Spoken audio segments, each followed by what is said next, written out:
नुकसान पहुंचाने का जिम्मेदार नून लीग और पीपल्स पार्टी को करार दे दिया। साबिक वजीर आजम इमरान खान का कहना था कि 90 की दिहाई में पाकिस्तान खुशहाल था, इसके बाद मुल्क का बेड़ा गर्क किया गया। पीटीआई चेयरमैन इमरान खान ने कहा कि 90 की दिहाई में पाकिस्तान पड़ोसी ममालिक से ज्यादा बेहतर था, लेकिन इसके बाद बांग्लादेश और हिंदुस्तान हमसे आगे निकल गए। इसकी बड़ी वजह पीपल्स पार्टी और नून लीग का इक्तदार संभालना था।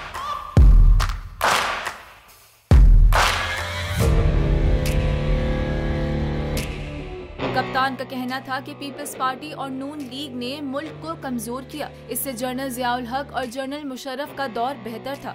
उन्होंने कहा कि पीपी और नून लीग के दौर में सिर्फ उनके रहनुमा अमीर होते गए, लेकिन अवाम गरीब से गरीबतर होती चली गई। सब्सक्राइब करें और बेल दबाएं ताकि कोई खबर रह न जाए।